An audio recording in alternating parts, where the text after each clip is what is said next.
नमो हरियंताणं नमो सीताणं नमो हरियाणं नमो जयाणं नमो लवश्रवसावणं त्रिचिंतामणि पारसां भगवान की जय। आचार्य भगवान श्री विशुद्ध सागर जी महाराज की जय। अहिंसा में विश्व जयंती धर्म की जय। संसार में अपने जीवन को सुखमय व्यतीत करने के लिए लोग नीतियों का श्रवण करते हैं। आज की जो नीति है स्थान का महत्व, यहाँ आज विचार आया है कि अपने स्थान पर स्थित खरगोश के समान तुच्छ पशु भी हाथी से अधिक बलवान होते हैं। यहाँ स्थान का महत्व है जहाँ राजा वगैरह पूर्व की अपेक्षा से पूर्व समय जब राजा वगैरह होते थे अपने किले में कई प्रकार के अस्त्र शस्त्र छुपा कर रखते थे और उसे अपनी सुरक्षा करते हुए विभिन्न प्रकार से वो शत्रुओं के परिहार के लिए सब व्यवस्थाएं रखते थे। अपने जाने बूझे क्षेत्र पर अगर युद्ध किया जाए तो उससे हर क्षेत्र की हर स्थिति को समझने वाला प्राणी वो बलवान से बलवान सेना को भी बहुत कम लोगों की सेना के द्वारा जीत सकता है। 1, 2, 10 आदमी मिलके हजारों लोगों को भी परास्त कर सकते हैं अगर स्थान देखा परखा जाना हुआ और सुरक्षित है।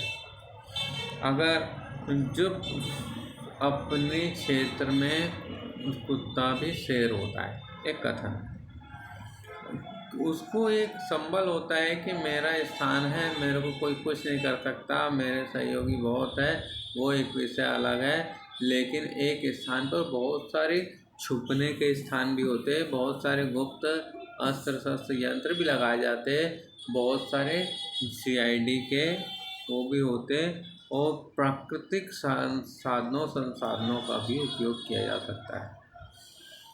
वो पचमढ़ी की बात है, एक बहुत बड़ा गड्ढा है, बहुत बड़ा गड्ढा है, कम से कम 500 से 700 फीट नीचे। वहाँ का एक राजा था, आदिवासी था, जो शत्रुओं को जगह का पूरा जानकार था, तो भागते भागते घूमते फिरते शत्रु को उस स्थान तक ले जाता था। अब वो भाला चलाने में माहिर था। वो भाला चलाते चलाते ऐसी सिचुएशन तैयार करता था कि शत्रु से बचने के लिए एक एक कदम पीछे पीछे हटता और वो एक एक कदम आगे आगे हटता। अगर शत्रु की नज़र यहाँ वहाँ हुई तो वो उसको आक्रमण का शिकार हो जाएगा, इसलिए शत्रु आँख से आँख मिलाकर चलता था।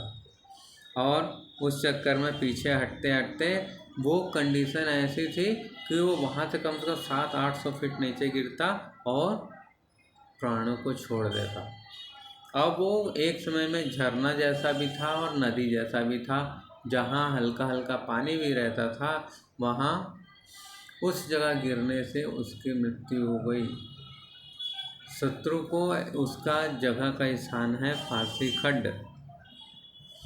फांसी खड्ड नाम है कि वहाँ उस गड्ढे में फंसाकर शत्रु को परास्त करना है। ऐसे प्राकृतिक बहुत सारे स्थान होते हैं जिसका लोकल लोगों को अंदाज़ा होता है और उसका किस प्रकार से उपयोग किया जा सकता है। झाड़ियों का कैसे उपयोग करना, क्योंकि चंबल आदि बहुत सारी जगह में जहाँ डाकुओं का प्रभाव रहा है वहाँ बड़े जंगल नहीं थे, मात्र झाड़ियों के बीहड़ थे, मट्टी के टीले, मट्टी के ऊंचे नीचे टीले और झाड़ियाँ बबूल की बूटे, उसमें छुप जाते और बड़ी बड़ी गाड़ियाँ भी जहाँ नहीं चल पाती वहाँ घोड़े की सवारी हर जगह काम कर जाती। उनके साधन चैतन्य थे, घोड़े के रूप में थे, वो कहीं भी पहुँच जाते थे।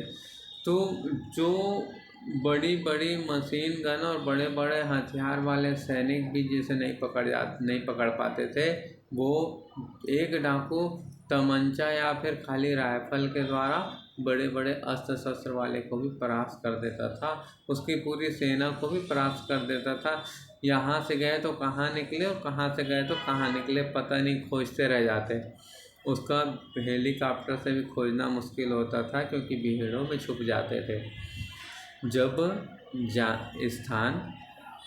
जब स्थान परिचय का होता है तो शत्रु पर विजय पाना सरल हो जाता है।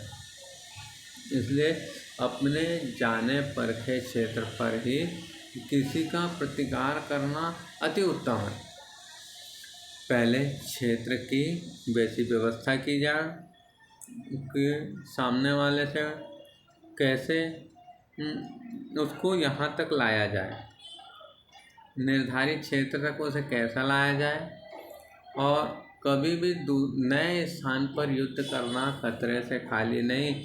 आपकी हजारों की सेना भी गिनती 10 में आएगी, और अगर आपकी उपयुक्त और योग्य स्थान है तो आप 10 भी हजारों पर भारी पड़ेंगे। इसलिए योग्य स्थान, योग्य समय और योग्य शक्ति, मौका देखकर काम करना। और इसीलिए स्वयं के स्थान पर बैठा एक अदना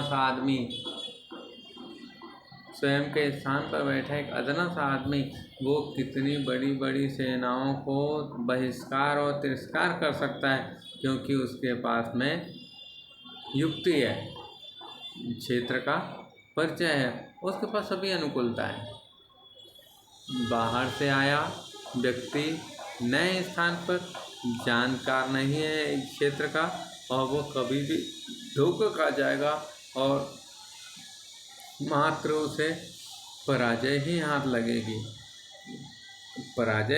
अपने स्थान पर स्थित होना महत्वपूर्ण है या नहीं है, लेकिन जहाँ भी युद्ध करना हो उसके पहले उस क्षेत्र का, उस स्थान का जायजा और पूर्व तैयारी, प्रीपेड तैयारी आवश्यक है, क्योंकि पहले से पूर्व नियोजित कार्य ही सफल होता है। आनंद फानंद में किए गए कार्य की सफलता की गुंजाइश कम होती है और असफलता की चांस ज़्यादा होती है, क्योंकि हड़बड़ी में ही गड़बड़ी होती है। जब पहले से विचार करके, सोच समझ कर, योजनाबद्ध रूप से एक एक कार्य को चलता है। शतरंज खेलने वाला खिलाड़ी कभी भी क्रिकेट के बाल के चौके छक्के मारने जैसा काम नहीं करता। क्रिकेट के बाल को देखकर चौका छक्का मारना यह पूर्व नियोजित नहीं होता, क्योंकि क्रिकेट की बाल कब कैसी आएगी कोई ठिकाना नहीं। और शतरंज का जो मोहरे होते हैं बिल्कुल सोची समझी प्लानिंग के तहत होते। एक प्लान के साथ में 3-3 और 4-4 प्लान तैयार होते कि सामने वाला ऐसा करेगा तो हमें ऐसा करना है, अगर ऐसा नहीं किया तो ऐसा करना है, और वैसा करा और ऐसा करके कोई तीसरा कार्य कर गया तो क्या कर सकता है। वो सब सोच के काम करना, पूरी प्लानिंग से कार्य करना, तभी सफलता हाथ लगेगी। किसी के समय पर किया गया कार्य शोभा को देता है। किसी के द्वारा भी कभी सफल होना है तो समय का इंतजार कीजिए, क्योंकि जागता हुआ सर्प जितना खतरनाक होता है, सोया हुआ सर्प पर विजय प्राप्त करना उतनी सरल होती है। तो अपने को सर्प के सोने का इंतजार करना है, और जैसे ही सर्प का ध्यान हटा और तुरंत उसके ऊपर आक्रमण बोलना है, तब ही विजय प्राप्त होगी। मतलब सही समय पर सही कार्य करना, योग्य स्थान पर योग्य कार्य करना, तब ही सफलता मिलेगी। और स्थान, कार्य, समय पूर्व नियोजित हो तभी उसमें पूर्णतः सफलता प्राप्त हो सकती है। इसलिए कुछ भी कार्य करें, पहले स्थान का जायजा, स्थिति का जायजा जरूर लें। ऐसा शुभकामनाएं, निर्देश, शुभाशीष।